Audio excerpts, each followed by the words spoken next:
city, where the girls are so pretty, I first set my eyes on sweet Molly Malone as she wheeled her wheelbarrow. If you watched my build video on the hay wagon, you know that I built this simple little jig to assemble hubs, spokes and rims. I adjusted it to the smallest size of the wheelbarrow's wheels. You may remember that I used my compass and a nail I had sent it to a pinpointed tip to cut out circles. These two proved to be very useful again. I used what was left of the hay wagon's wheels to build smaller wheels. The inner circle has a diameter of 8 mm. I used several drill bits to drill out the rim. If I had worked more precisely, I could have used an 8 mm drill bit to finish the job, so I had to use a half-round file to send the inner edge into shape. Then I cut off the excess wood and sanded the outer edge.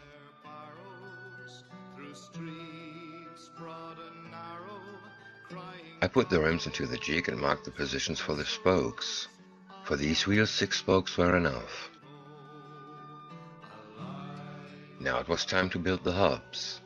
I used a skewer and sanded it a little thinner. Then I drilled out the flat end with a 1 mm drill bit.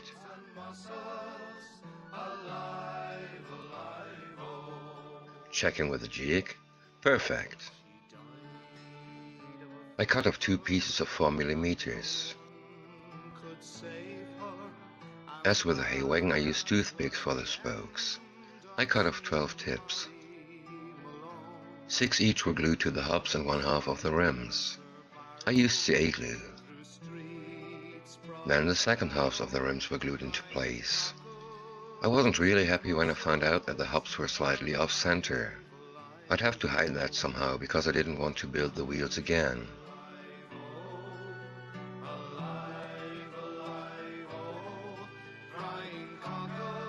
Here's one of the PlusModel wheelbarrows I used as a role model. It'll be called the Tub from now on. I wanted to use veneer to build it, but I ran into massive problems. The veneer snapped off along the wood grain every time I tried to cut out curves. My plan was to make some plywood. Since the parts should look like one single piece each, with the wood grain going in one direction, I wasn't able to glue 2 layers together crosswise. 2 layers would be thicker than I had planned, but 3 layers would be way too thick. For more stability, I glued a piece of paper between the layers of veneer. The paper had to be put on as even as possible.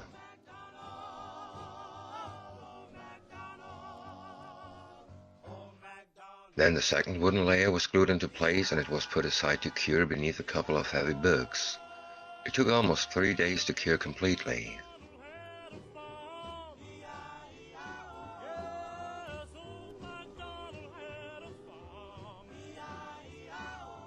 I made 2 measurements and then drew the sidewall silhouette directly onto the plywood. Not an exact replica of the PlusModel kit. Then the first sidewall was cut out and sanded into its final shape.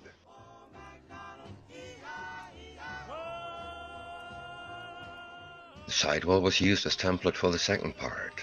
Then I repeated all previous steps.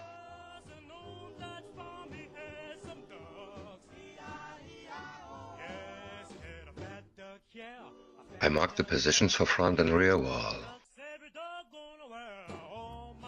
The side walls are angled. The wheelbarrow's bottom is narrower than the top.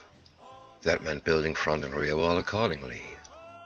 The rear wall is longer than the front wall, but bottom and top are the same. The parts were cut out and sanded into shape. After that, both parts were glued to the left side wall.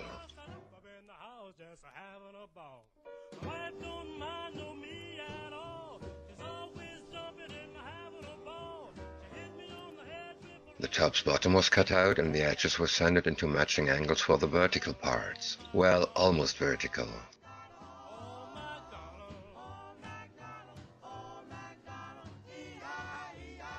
The tub's assembly was completed, ready for the wheel.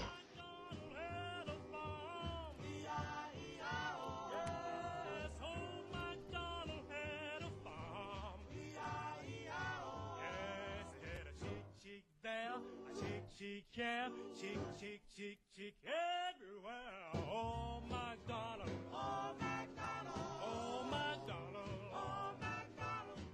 Time to finish the build. I used some toothpick parts for the axle. Then I cut out 2 pieces of copper sheet and glued them to the front ends. The wheel received a wrapping of copper sheet.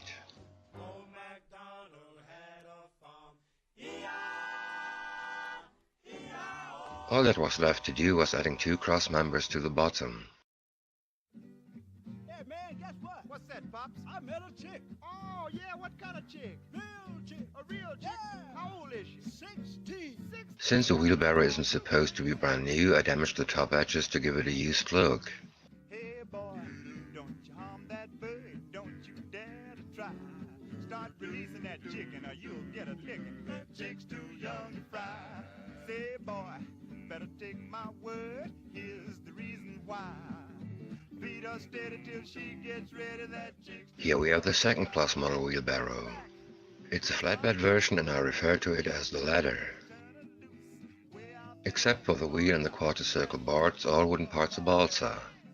The shape of the first long board of the frame was drawn on a 2mm balsa board and then cut out and sanded. Like before, I used it as template for the second board. Both boards were sanded thinner to look more to scale. I determined the positions for the cross members.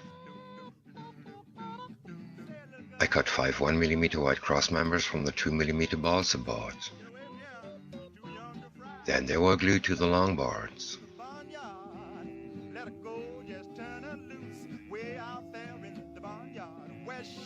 The most difficult part was making the quarter circle boards. I tried to make them from balsa, but they snapped off along the wood grain several times. Then I used the plywood I had made for the tub. It took me 2 attempts and I'm really happy with the result. I marked their position on the frame and used CA glue for the assembly.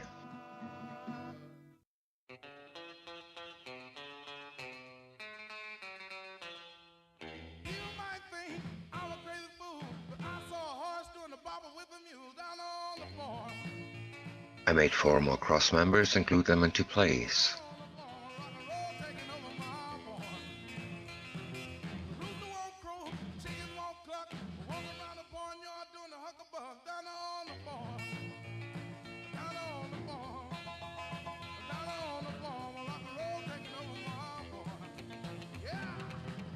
Again I used pieces of a skewer, this time for the axle. The axle's core was made from 1mm copper wire.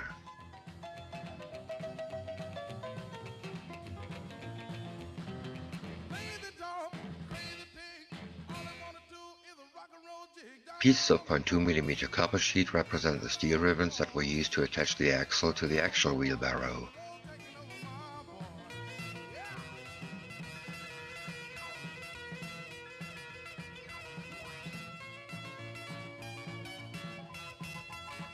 All that was left to do was bending the stands from 0.6mm copper wire. To attach them I used CA glue again.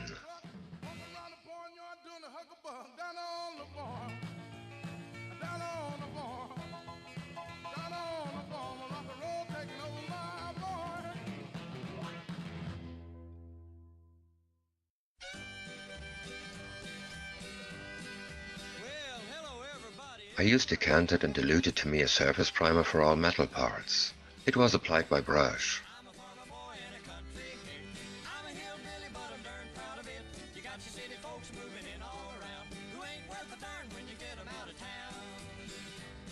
The wheelbarrows received different base colors. Flat brown for the tub and red brown for the ladder. I diluted the paint and brushed it on.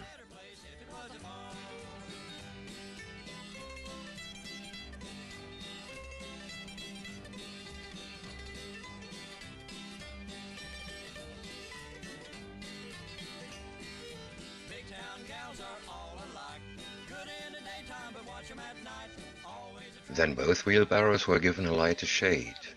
Flat earth for the ladder and khaki for the tub. I didn't care too much for the tub's interior because I wanted to fill it with, well, you see it in a few minutes.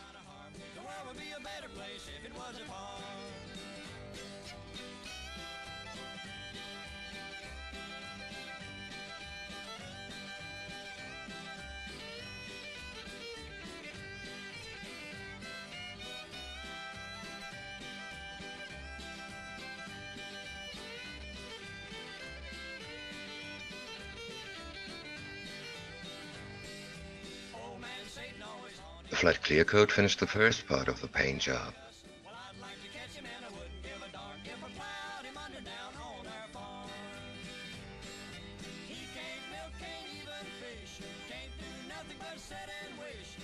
Here it is after applying my self-made dark wash.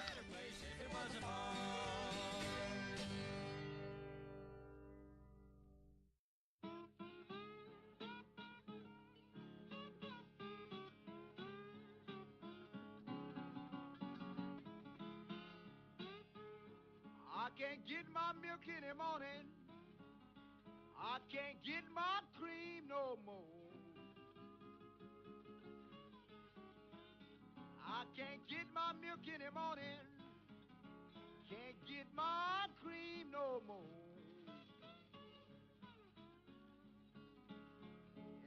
The only paint I used for dry brushing is Revell beige enamel. I applied it excessively around the tub's top edges and on the handles. The result looks way over the top, but I did it deliberately. The next step will change the appearance. He didn't have one word to say. I painted the wheelbarrow with burnt umber oil paint and put it aside for a couple of minutes. He didn't have one word to say. He was laying down by my heifer's side. He's on a pile of hay.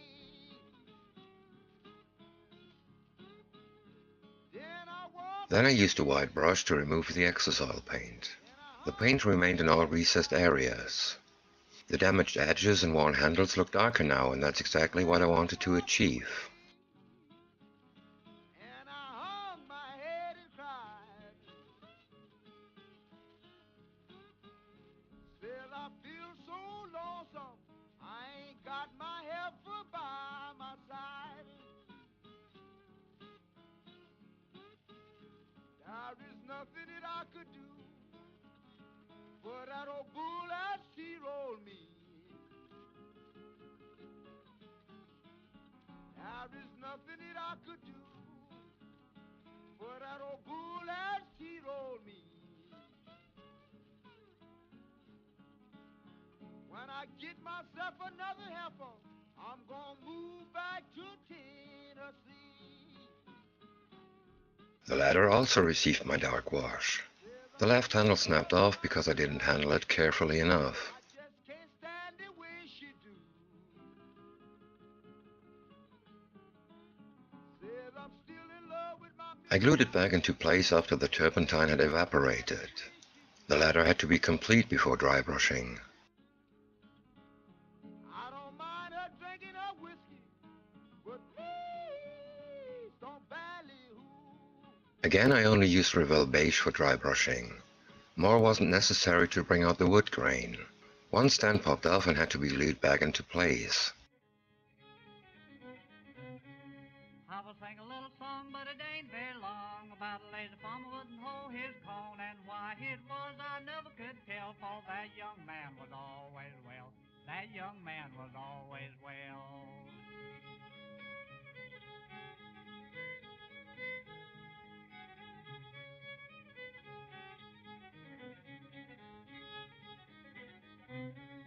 He planted his corn on June the last. In July it was up to his eye. In September there came a big frost, and all that young man's corn was lost. All that young man's corn was Since there were only a couple of metal parts, detail painting was reduced to a base of Tamiya red brown and a soft pencil for the edges and the wheels wrapping. Very basic weathering. He started to the field and he got that last. The grass and the weeds was up to his chin. The grass and the weeds had grown so high, it called that poor man for a sigh. Some pics of the result after the pin wash. On the underside you still can see the color that was used as a base for the complete process.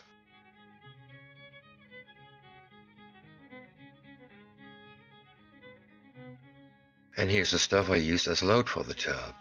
A thin strand of yellow ceiling hemp I had colored in 2 different tees. The hemp was cut into pieces of about 1 centimeter length.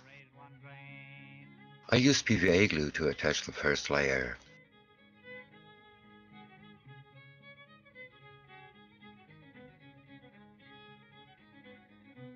For the second layer I used diluted PVA glue. You can't raise your She was glued into place with hairspray I had decanted from a pump bottle. I used a large soft brush to apply it.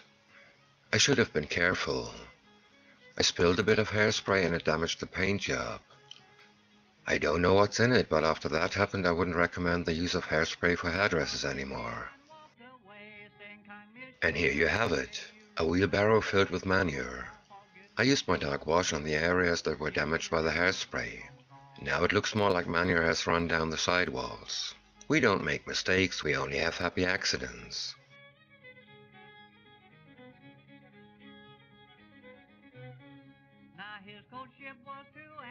The letter right after the pin wash.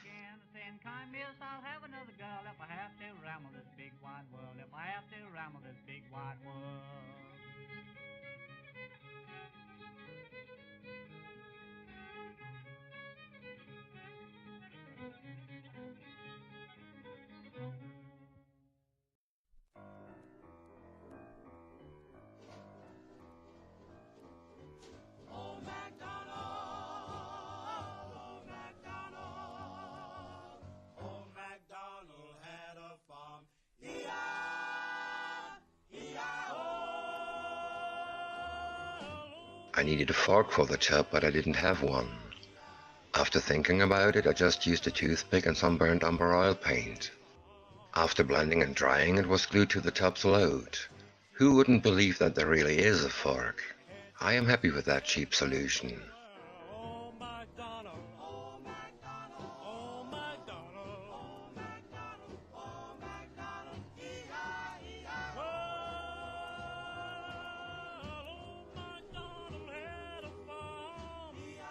The letter after everything's dried. Again, not an exact replica of the PlusModel kit, but I really like it. Except for the cutaway farmhouse, all scratch-built items are finished now.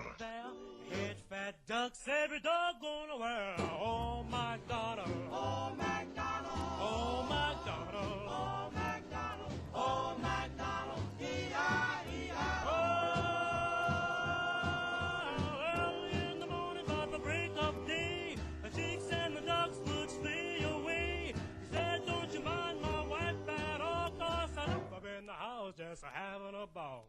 My wife don't mind no me at all. She's always jumping and having a ball. She hit me on the head with a rolling pin. Say I dare ya to try to get well. Oh my God.